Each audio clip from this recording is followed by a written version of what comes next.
Amics i amigues, benvinguts a un Places Major molt especial. És el 31 d'octubre, demà és 1 de novembre, estem parlant d'uns dies festius que giren al voltant d'una sèrie de tradicions i d'una sèrie de qüestions màgiques i que ens preguntem. La nostra tradició marca celebrar la festivitat de Tots Sants i tenim el nostre imaginari, i a més ho hem fet, aquesta visita al cementeri, a arreglar i posar guapos als nostres difunts. També parlem de part d'aquesta tradició, la composen els dolços, els bunyols, els panellets, els huesitos de santo.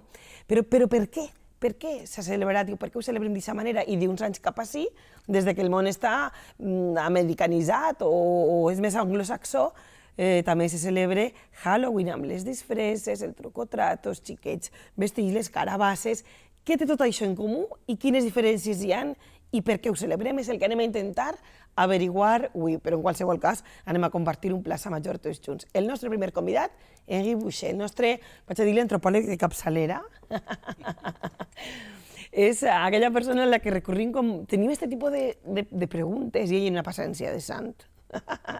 Bé, i ens ho explica. Perquè l'origen d'esta celebració, podem anomenar-la celebració, on està? On radica? Segons es diu vulgarment, se perd el fil de la història. No n'hi ha, diríem, un moment en què ha començat. El més normal és que en la prehistòria, ja en la prehistòria, més prehistòria de totes, se van trobar en el fenomen de la mort. La mort era una cosa que aconteixia, i a més, en aquell temps, a molt primerenca edat, perquè als 30 anys una persona era... Ja era vella. Bellíssima, sí, en V. I llavors es troben que no hi ha explicació per al fenomen. I les excavacions, l'arqueologia ho ha comprovat que en aquell temps ja n'hi havia incineracions i n'hi havia inclús restos de rituals. Se feien rituals allí en els quals d'alguna manera s'evidenciava que n'hi havia alguna més que la cosa purament material de tancar la respiració i acabar-se i s'acabar la vida, no? Entonces va néixer tot el problema, la qüestió de la transcendència, la qüestió de l'altra vida i d'alguna manera intentaven continuar en els llaços mitjançant el culte i el ritual. I per això diu que se perd en la història. Ara, després sí que tenim datos històrics, a mesura que avança la civilització, arriba un moment en què n'hi ha dades històriques en les quals ens diu com naix la cosa, com desenvolupa ella, no en aquelles societats àgrafes antigues, de les quals no tenim ningú document, sinó ja en cultures ja que utilitzen l'escriptura. I ahir sí que tenim dades més clares. Estem parlant de Grècia, de Roma... En Grècia i en Roma, sí, en Roma fonamentalment, però en Grècia també, per supost, no?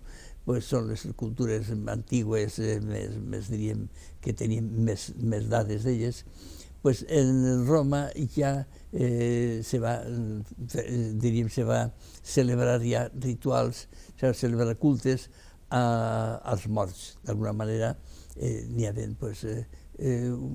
cultes, diguem-li, pagans, perquè no creien en un sol déu, no eren monoteistes, però que ja tenien els seus déus de la mort, els seus déus de la malaltia, en fi, tota aquella mitologia del que ens parla la història. I qüestions com cementeri, trànsit a una altra vida, por a que no acabes anant en una altra vida, te quedes així, pugui afectar els vius, i aquesta qüestió màgica també naix, estem parlant és un fenomen que va al mateix temps que aquests rituals de celebració de mort? Sí, que la pregunta és l'antiga pregunta que es feien, el que diuen els grecs, l'arquè o l'arquè. L'arquè era, diríem, d'on venim, on anem i què som. Els orígens, la finalitat de la vida i el sentit de l'existència, què som. I aquestes preguntes han anat transmitint-se, estic parlant dels grecs del segle V, aproximadament, de l'època dels sofistes, poc després ve Sòcrates, i tots plantegen el mateix problema. És una pregunta que encara ens plantegem avui en dia i que no han donat una resposta. No, han donat moltes respostes, però la resposta... Hi ha un component que mai exactament, s'acaba d'explicar. que encara no sabem exactament què és. I per exemple, d'on venim? Pues no ho sabem. La ciència avança, la fe ens ho diu més clarament, no? Perquè en fi, la Bíblia ho diu claríssimament, venim així i tal, però per a la resta d'humans que no tenen aquesta fe, pues el plantejament és difícil. I és sempre el mateix. A on anem? Tampoc ho sabem on anem. Però els antics se van plantejar d'una manera, per als antics anteriors a Sòcrates i anteriors als presocràtics, pues se plantegen què és això, i traten d'establir no acaben de creure's que el que s'ha mort s'ha anat i s'acaba davant, i pense que ahir naixen mitologies, naixen filosofies, naixen teologies que intenten d'alguna manera donar l'explicació.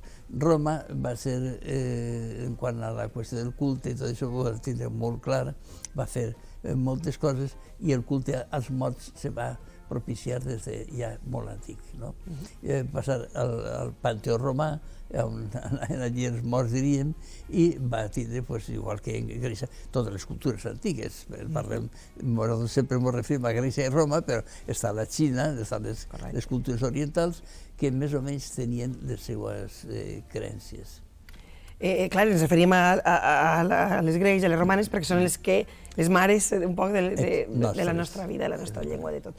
I a ple un moment, durant l'imperi romà, naix el cristianisme, comença els campes de la cristianització, i ahir continua havent i se cristianitza, a més, aquests rituals al voltant de la vida i de la mort, estem parlant al voltant de la mort, i en quin moment passa a ser una cosa de sants? Perquè li diguem tots sants. Sí, els primers segles de la Iglesia van estar 3 o 4 segles en què la cosa, sí, se pensava en tots els que havien mort i tota la cosa, però no estava d'alguna manera formalitzat. Crec que va ser Bonifaci IV, ja, no sé si seria el segle V, no sé, per ahir, quan ja van intentar normalitzar la qüestió. I van pensar que junt a les personalitats sants que diuen, que sabien exactament qui eren, noms i cognoms, se van trobar que les catacumbes van haver molts màrtirs, molta gent que va matar. Per exemple, el Ceregao que va armar Dioclecià, és terrible, van morir allí mils i mils i mils de cristians en les catacumbes. Clar, a tots aquests probablement no deuen tindre ni temps d'enterrar-los ni de posar-los en el martirologio romano, perquè encara no existia, no? I va ser Bonifaci, després Gregori III, crec que va ser, 2 o 3 passes que va fer. És més, en aquella època van començar celebrant Tots Sants en el mes de maig. Curiós. Un dels papes, no recordo quin, va ser quan va canviar a novembre. Crec que són ja els Gregoris. Sí, dels Gregoris. Gregori III i Gregori IV, que ho duen cap a l'últim dia del mes d'octubre. Exactament, sí. I entonces, clar, tota aquesta sèrie de màrtirs que van néixer, van dir, anem a fer una celebració col·lectiva. Anem a fer-la per a tots els que consideren que si els eren màrtirs van ser sants. I d'ahir va ser lo de tots sants, per al cristianisme. Els altres seguien el paganisme, seguien celebrant, parlant del Halloween. El Halloween fa 3.000 anys que se celebra ja, i celebra el motiu de la collita, el fi de la collita. Per a si nosaltres és novedós, però era realment una festa al voltant. Clar, també en l'època de l'any en què estem, és època de final de la collita. Moltes de les nostres festes, ara en el mes de setembre i octubre en els pobles, ara mateix han sigut les festes d'Onda. I era celebració també del final de la collita. L'Aderema, totes les festes acabaven, moltes de les festes que celebrem ara a l'estiu són translacions a vegades del fi de la collita. I els irlandesos, en aquell temps van pensar, celebrar el Samhain era una festa però grandiosa, però ja fa 3.000 anys ja van. I això seria l'arrel del Halloween. Després els romans van entrar en Irlanda i ahir se va juntar, els romans celebraven Pomona, que la festa de la deessa de les collites. I aleshores pues, van mesclar el Samhain, la collita, diguem, el fill de la collita d'ells, i va fer pues, una espècie de sincretisme, que això se dona molt en la història. Hi ha gent que s'escandalitza perquè veu pràctiques cristianes que tenen molt de paganisme, però bueno, és que el món està dividit en dues esferes, profana i religiosa, no? I entonces se tenen que entremesclar, a vegades n'hi ha interseccions entre elles, és lògic, no? I això pot anar explicant perquè en aquestes festes la qüestió dels menjars giren al voltant del que diríem els fruits de la tardor, carabassa, moniat, total, que després de les carabasses se feran forats i se ficaren llums. Estem parlant d'una època en la que no hi havia llum elèctrica. Vull dir, tota una explicació normal, realment, no? Si comences a investigar. Les coses a vegades van per una lògica natural i van seguir la cosa. Bueno, de la carabassa que estàs parlant, realment els irlandesos tenien naps. Naps? Naps, perquè carabasses en Irlanda no crec que n'hi hagi tampoc ara. Si no són de venda, no n'hi hagi. I després el nap, que té una història, després ja que es parlem del Jack-o'-lantern, que va ahuecar no sé com es diu en valencià, va buidar un nap perquè portava un tros de llenya encès, diríem, i perquè l'aire no el tombara, va fer això. Però quan se'n van els irlandesos, se'n van als Estats Units, a l'Amèrica del Nord d'abans, doncs van conèixer les carabasses, que allí n'hi havia moltes carabasses. I entonces, bueno, moltes, n'hi havia carabasses, no? I vam pensar que era un model millor que el nap, tenia més amplitud, podien fer els ciretins i s'ha canviat. A vegades són qüestions instrumentals que naixen per azar, o sigui que no estan ni pensades, i ho troben i l'utilitzen i comença a dir una tradició nova. Tornem a la nostra, la de Tots Sants. Ja s'estableix a partir dels papes Gregori III i IV que entre el 31 d'octubre a la vespre i l'1 de novembre se faça aquesta celebració per a tots els sants i tots els que no estan catalogats, diríem. Que no estaven, exacte, que no estaven catalogats i no tenien data concreta en el calendari. Però per què avui en dia ho celebrem? Per exemple, avui en dia pensem en Tots Sants i pensem en anar als cementeris, dur flors. Sí. Això com va introduint-se? Bueno, els rituals de celebració. Sí, a poc van intentar inclús una de les coses que propiciaven al principi era el menjar. Tots sabem que a les tombes dels egipcis, per exemple, entrava allí menjar perquè pensaven que era un viatge i l'home, diguem, primitiu, a mi no m'agrada dir la paraula perquè és un terme colonial, però el que coneixem nosaltres per la gent menys cultivada entonces, aquesta gent s'anaven, diríem, fent pensant que era un viatge semblant... I s'enduien les pertenències. Exactament, semblant al que podia... Ells veien la descomposició perquè la coneixien, però pensant que n'hi havia algo, una psique, que diuen els grecs, per exemple, que és una ànima, millor dit, és un bufar d'aire, diríem. Realment això és el que significa la psique. Però nosaltres ho traduïm per ànima, de lo psíquic, etc. I llavors aquesta gent pensaven que s'anaven a un altre món, que era un canvi, que no era una extinció, sinó un final i tal. I per al viatge el carregaven a vegades de menjar.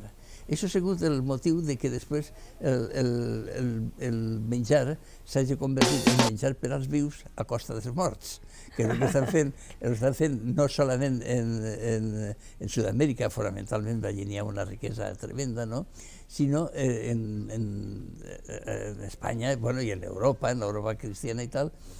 Però així, en el segle XV, aproximadament, va ser quan, seria més o menys quan va morir Sant Vicent Ferrer i tot això per ahir, en el segle XV encara està el costum heretat, diríem, dels romans, i no dic dels egipcis perquè estan molt lluny, però més o menys el celebrar menjars forts, diríem, força, transmitir força al mort, perquè ja se sap que quan si menges pues tens més força, Energia, ¿no? sí, Més energia, i era una manera de fer-la. I entonces compartia, i normalment el que solien fer era els menjars que encara fan en Sud-amèrica, els menjars que més li agradaven al mort. I pues, allí s'emborratxaven inclús, però ho feien a la tumba, i ho fan encara avui, en dia se pot veure. I així en València, en la part sobretot la capital, fent el gremi de fusters, fent també una espècie de fogasses que se les menjaven en les tombes. Clar, els cementaris d'antes no eren com els d'ara, perquè hi havia un tipus de cementari que era el cementari parroquial, que els enterren o al costat de l'església o dins de l'església. Moltes de les esglésies que xafem nosaltres ara que passem per davant, baix està soterrat, està ple de cadàvers, no? Sí. I després hi havia també un lloc a part que tenien els suïcides, els que havien mort per suïcidi, i un altre que havien mort per condena. Sabràs que en la majoria de pobles de la nostra província, la muntanyeta, les forques, el camí de les forques, etc., era la forca que poden penjat a l'individu, per exemple, de que havia sigut malhechor i tal. I entonces, pues, per familiars al fi al cap quedaven i anaven a celebrar-ho pues, al seu lloc. No els cementaris com ara, necròpolis que tenim ara, encara n'hi ha en alguns pobles, crec que és Bunyol o per ahí, que continuen tenint dos cementaris, el civil i el religiós. Així van tenir, es posaven potser en un lloc, però tenien, diguem, en el mateix recinte. En el mateix espai. Sí. O sigui que l'acostum d'eixe menjar per al trànsit del viatge a l'altre món, avui en dia, diguem, se trasllada als vius, que són els que se mengem aquests panellets, aquests huesitos de sant, aquests bunyols i tal, i les flors, pues, és una senyal d'ornamentació i de carinyo. D'ornamentació, perquè lo de les flors és més recent. Les flors normalment no s'havien empleat fins al segle XIX, així. O sigui, el segle XIX estaven així i van començar lo de les flors. Inclús les flors determinades, les roses, els clavells, les dàlies, el crisantemo. O sigui, no valen totes les flors tampoc. Per això també hi havia que fer un anàlisi per què s'elegissin aquestes flors, no? Pel color roig o el color morat, d'energia, de dol, etc. I en Mèxic hi ha una flor, el Champúsil. Cempasúchil. Sí, és un poc raro, no? És que Mèxic és espectacular la festa d'estos dies. Sí, allí en Mèxic sí. Diuen el Día de los Muertos. I el Día de los Muertos se fan autèntiques bacanals, diríem, en la tumba, però sempre en honor de la persona. Però sí, també no creguis que els costums, bueno, realment això ho deguem portar nosaltres allà a Amèrica, quan van a Colón, a partir de Colón, però no creguis que hi ha moltes coincidències entre rituals que se feien antigament en altres llocs i els que fem nosaltres. Per exemple, nosaltres no mengem mai a les tumbes, però se menjaven. La fogassa que feien el gremi de fusters s'anava a menjar a la tumba. També s'han a fer altres tipus de menjar i begudes. Sí, però això parlem màxim del segle XV, no sé si el XVI ja s'hi va acabar la cosa, però jo que recentment, 5 o 6 segles en la història no són res, no? Exacte, per al còmput de la història. Però nosaltres teníem molt per la història, no?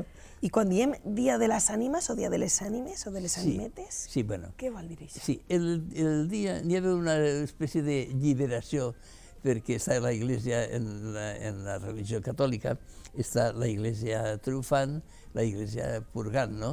La Iglesia purgant és el purgatori, que teníem de Sant Avant al limbo, que ara ja ha desaparegut i tal, no? I entonces, pues, era un dia en què se dona una certa lliberació a les animetes, a les ànimes. Les ànimes del purgatori, als que resaven i tal. I és curiós perquè això farà, pot ser 50 o 60 anys màxim també, que en els nostres pobles se podia veure. I en cada casa posaven un ciret o més bé un cresol. Perquè és que és molt difícil espiritualitzar tot. I entonces pensaven com els vius però sent morts. Una filosofia un poc estranya, però és així, no? Sense profunditzar massa, i pensant que així les animetes eixien pel carrer i anaven a visitar els seus familiars. No sé on ho he llegit jo, si ho diu Amades, si mal no recordo, devia ser Amades, l'etnòleg català, que en Borriana, perquè ell fa de Catalunya però a vegades posa algo de València, en Borriana, per exemple, ell se prepara hasta el llit, a les animetes, per si estan cansats, va anar a reposar. S'obria en mig llit i es deixa allí. I en molts pobles i en moltes famílies, després del dia de Tots Sants, normalment en la taula, si havia mort un familiar en l'any, li se posava el plat, el cobert, la cadira, i els altres menjaven. I allí no tocava ningú res, però hi havia un lloc per a aquesta animeta. Per aquesta animeta.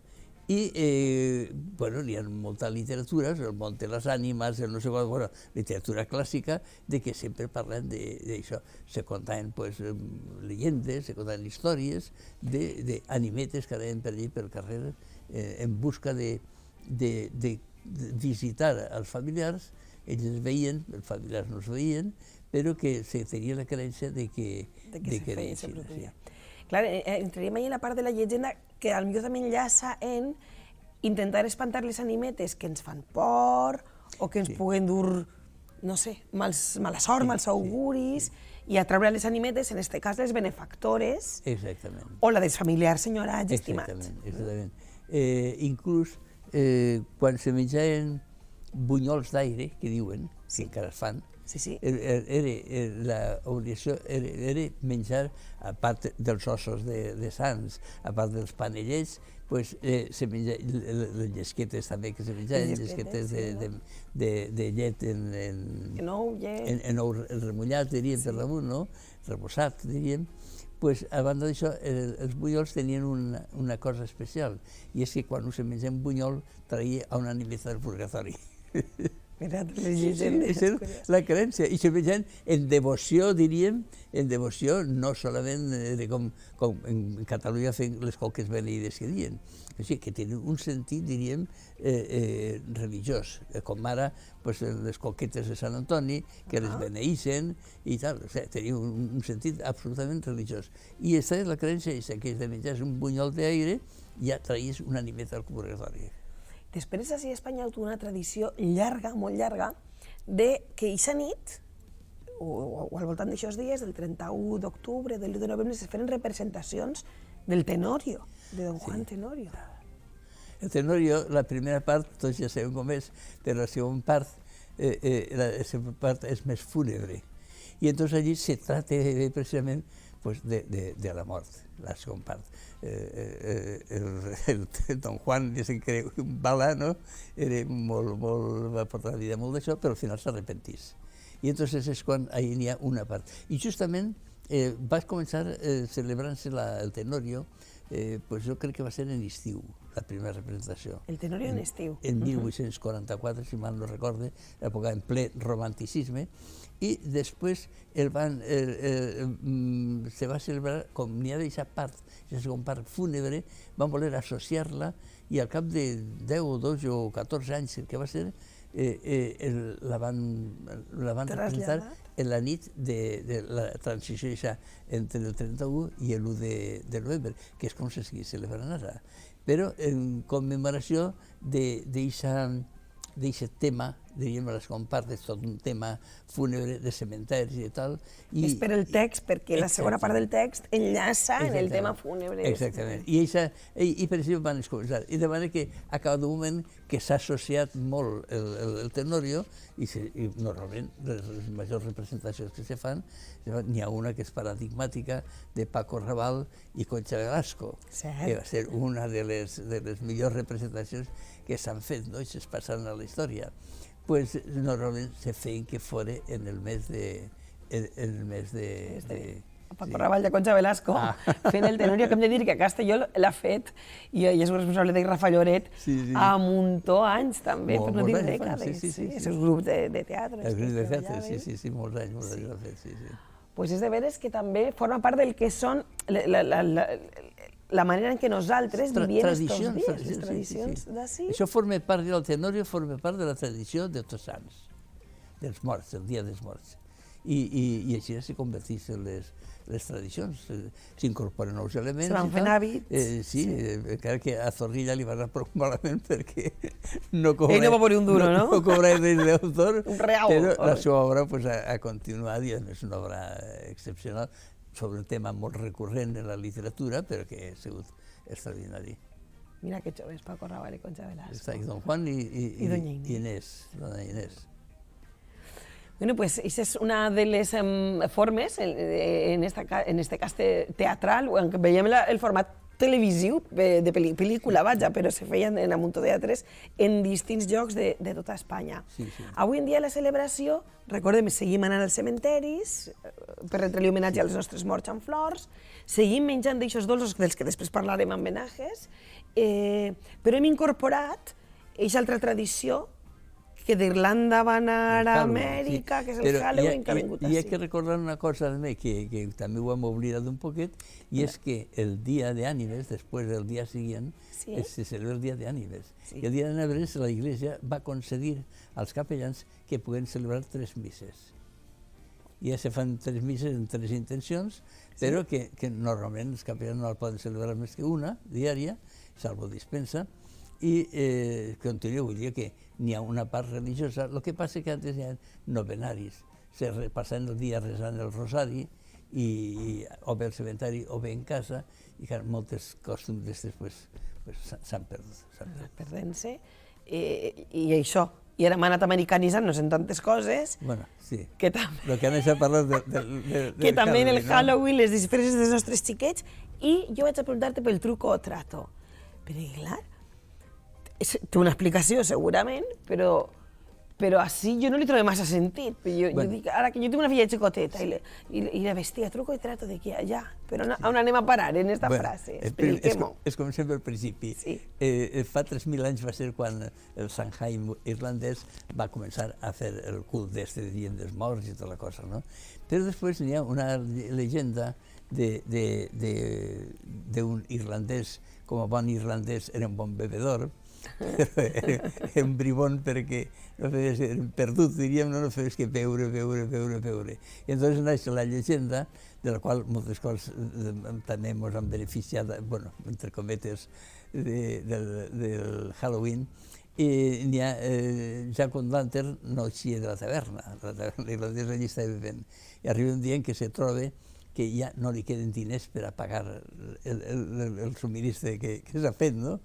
I li apareix el dimoni que anava darrere d'ell ja i li diu que ell li pagarà el vi i li pagarà la beguda sempre que li vengui la seva ànima. Així ja fer el problema, diríem, de tots com Don Juan i com els altres, no? La conversió, o què fa? I ell li diu que li vengui l'ànima. I entonces agarra el demoni i se converteix en moneda perquè puguera pagar-se la beguda. Sí, però què fa ell, este víctim de crèdit allí? Entonces li fa un truco i el posa dins el monedero. Però el monedero tenia una creueta i el dimoni fuig, com dius, com se sol dir vulgarment, fuig de la creu, no? I entonces se queda allí tancat. O sigui, va ser més llest, ja que el dimoni, en esta llegenda, se queda en la moneda per a pagar-se la beguda i fa que el dimoni isca fugint. Exactament. I entonces el dimoni fa un tracte, ell. Diu, anem a fer un tracte. Mira, jo te vendré la meva ànima, però deixa'm 10 anys. 10 anys més perquè pugui disfrutar de la beguda, de la vida i de tal, no? I li diu que sí. Arriben i diuen, farem aquest tracte i tal. I quan ja el té segur, quan arriben ja a acabar els 10 anys, entonces el porta al camp per fer el tracte i acabar. Però el tracte inclueix un truco ja, que és que li diu, mira, tindré l'últim desig que voldria jo, és menjar-me aquella poma que n'hi hagi en la pomera. Però jo no puc pujar, perquè no podré, però tu sí pots pujar. Entonces fa pujar Fa pujar el dimoni per la poma. El dimoni per la poma. I mentre el dimoni està pujant, ella agarra una navajeta que té i fa, en el tronc, fa una creu. De manera que O sigui, penjar allí i ja no pot baixar. I això pot ser l'origen. Després els xiquets, quan fem... Com bé, l'alimentació està molt lligada al fenomen de la mort també, pues, les dones en casa solien fer pastes, dolços i tal, i oferir-los diríem, per als morts. Però els xiquets anaven després allí i fent també el truco, diríem, de demanar-los el dolç i les amenaçaven a les dones. Si no feu això, vos farem una gamberra, vos farem una això tal. I entonces, pues, arriba el truco i el trato. Dels primers dolços se parla de pomes caramelitzades. Exactament. I avui en dia, pues, és això. Com si que feien a la fira. Exacte, que ara les veiem a la vida. I ara, ja avui en dia, pues, els xiquets van truco trato, o me dones dolcets o dinerets i tal, o els xiquets americans tiren ous a les portes, la gamberra... O te fan una tosta, clar. Sí, això més o menys és la historieta, bueno, se barreja tradició, llegenda, història, però veus la vida, el denominador comú, la celebració de... La vida i la mort. Exacte, en aquest cas, dins de la vida, la part final, la mort, i la certa màgia que envolta això, perquè com no torna ningú d'allí per dir-nos què passa... El problema. Això fa que siga màgic. M'abuelo deia que dels que se'n van deuen viure molt bé. Perquè no torna ningú. Si estiguessin malament, tornarien. Enric, moltes gràcies, com sempre. Bueno, perquè a més que ens explica les coses ho fa molt ameno, molt divertit i és un gust aprendre al seu costat. Gràcies.